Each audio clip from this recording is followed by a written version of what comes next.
मुंबईहून अंबरनाथकडे जाणाऱ्या लोकल ट्रेनमध्ये प्रवाशावर कोयत्यानं हल्ला, जागेवरून वाद झाल्यानं तिघांनी केला हल्ला।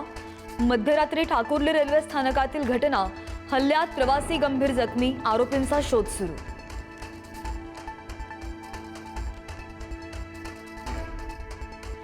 वर्धा जिल्ह्यातील सावंगीमध्ये 12 वर्षीय बालिकेची दगडानं ठेचून निर्घृणपणे हत्या, शेतातील घरात मृतदेह आढळल्यानं अत्याचाराचा संशय।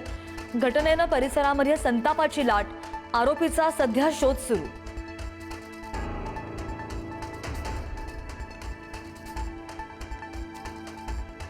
मुंबईतील अंधेरी परिसरामध्ये हिट अँड रनची घटना, दुचाकीस्वारांचा 8 वर्षीय चिमुरडीला धडक देऊन घटनास्थळावरून पळ, जखमी मुलीवर उपचार सुरू, फरार दुचाकीस्वारांचा शोध सुरू।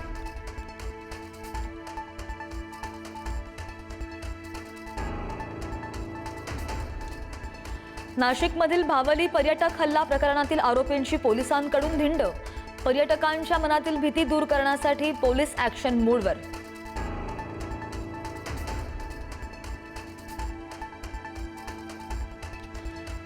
सिया गोयलच्या वडिलांच्या पुण्यातील दुकानावर FDA कडून कारवाई, अन्न पदार्थांच्या गुणवत्तेसंदर्भात आणि कायदेशीर बाबींबद्दल गंभीर त्रुटी आढळल्यानं कारवाई।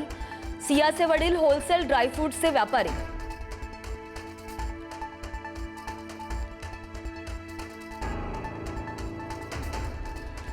विनायक राऊत यांच्या अडचणींमध्ये आणखी वाढ, सून गिरिजा राऊत छळ प्रकरणात विनायक राऊतांसह त्यांची पत्नी आणि गीतेश राऊतांचा जामीन फेटाळला, कोणत्याही क्षणी अटकेची शक्यता।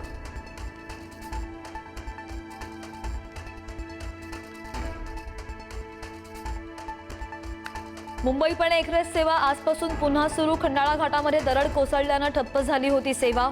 डेक्कन क्वीन आणि इंटरसिटी आजपासून पुन्हा धावणार।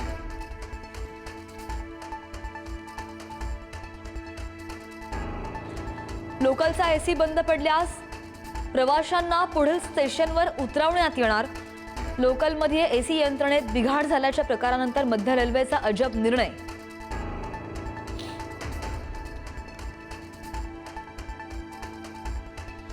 एसटी महामंडळानं लागू केलेली तात्पुरती 10% भाडेवाढ 31 जुलैपर्यंत कायम असेल।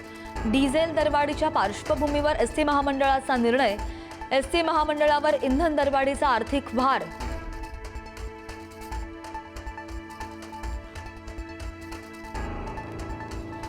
प्रसिद्ध कोचिंग क्लासेस महेश ट्युटोरियल्स बंद, राज्यातील सर्व 33 शाखा बंद झाल्याची माहिती।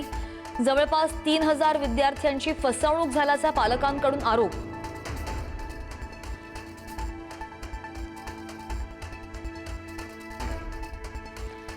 संत तुकाराम महाराजांच्या पालखीचं बारामतीहून पंढरपूरकडे प्रस्थान, काटेवाडीमध्ये पार पडणार डोळ्यांचं पारणं फेडणारं मेंढ्यांचं रिंगण, तर माऊलींच्या पालखीचं आज पहिलं उभं रिंगण।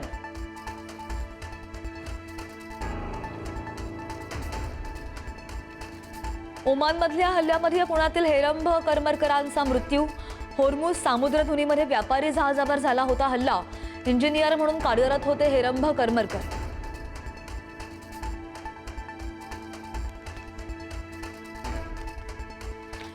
नव्यानं उफाळून आलेल्या अमेरिका-इराण संघर्षामुळे कच्च्या तेलाचे दर वाढले, ब्रेंट क्रूडचे भाव 1% वाढून $86 प्रति बॅरलवर।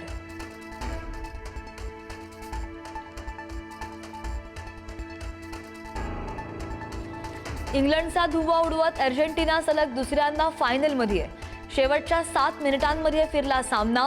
अर्जेंटिनानं इंग्लंडचा 2-1 उडवला धुव्वा। फायनलमध्ये अर्जेंटिनाचा सामना बलाढ्य स्पेन विरुद्ध होणार।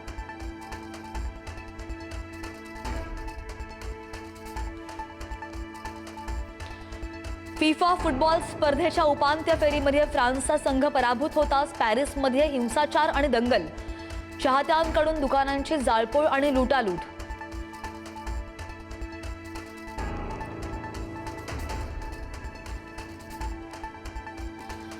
आणि भारत विरुद्ध इंग्लंडमध्ये आज दुसरा वनडे सामना, दुसरा सामना जिंकून मालिका खिशात घालण्यासाठी टीम इंडिया सज्ज। दुखापतीमुळे कर्णधार शुभमन गिल संघाबाहेर।